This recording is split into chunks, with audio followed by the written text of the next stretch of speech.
Guidebook শিক্ষার্থীর ব্যাকপ্যাকের অপরিহার্য অংশ বলে অভিহিত হয় অনেক দেশে। শুধু বাংলাদেশ নয়, ভারত, পাকিস্তান, নেপাল, শ্রীলঙ্কা ও আফ্রিকার অনেক দেশে গাইডবুক বা রেডিমেড নোটের প্রচলন দেখা যায়।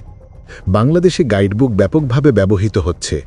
গবেষণা বলছে অনেক শিক্ষক ও শিক্ষার্থী গাইডবুকের উপর নির্ভর করে, কারণ গাইডবুক ভাষাগতভাবে সহজ, সংগঠিত এবং পরীক্ষার প্রস্তুতির জন্য উপযোগী। শিক্ষাবিদদের একটি নেটওয়ার্ক ও প্রকাশকরা গাইডবুক তৈরি ও প্রচারে যুক্ত, যা একটি গাইডবুক চক্র গড়ে তুলেছে। একটি সাধারণ আনুমানিক হিসেবে প্রতিটি শিক্ষার্থী গাইডবুকে বছরে 500 থেকে 700 টাকা খরচ করছে। দেশের প্রায় 11 মিলিয়ন ছাত্র যদি গাইডবুক কেনে, তাহলে গাইডবুক খাতটে বার্ষিক প্রায় 50 কোটি টাকার বাজার সৃষ্টি করেছে।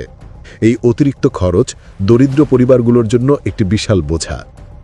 গাইডবুক শিক্ষার্থীর চিন্তাশক্তি ও সৃজনশীলতার বিকাশ বাধাগ্রস্ত করে, কারণ তারা মূল বই পড়ার চেয়ে দ্রুত গাইড নম্বর মুখস্থ করতে উৎসাহী হয়। গবেষকরা দেখেছেন, গাইডবুক ব্যবহারের কারণে শিক্ষার্থীর পাঠ্য ধারণার গভীরতা কমতে পারে। এই প্রবণতা অব্যাহত থাকলে বাংলাদেশ ও অন্যান্য উন্নয়নশীল দেশে কিছু গুরুতর খামতি দেখা দেবে। শিক্ষার্থীরা পরীক্ষার নম্বরে ফোকাস করে গুণগত শিক্ষা থেকে দূরত্বে যাবে। সৃষ্টি ও সমালোচনামূলক চিন্তা কমে যাবে। বিদ্যমান বৈষম্য বাড়বে। যারা গাইডবুক বা টিউশন ব্যয় করতে পারে তারা এগিয়ে যাবে। দক্ষ মানব সম্পদ তৈরি না হতে পারলে দেশ অর্থনৈতিকভাবে ক্ষতির মুখে পড়বে।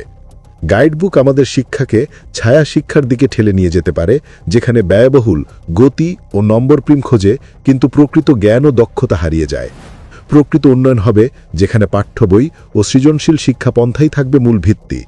শিক্ষাকে বিক্রি নয়, গুণগত ও সমান অধিকার ভিত্তিতে গড়ে তুলতে হবে।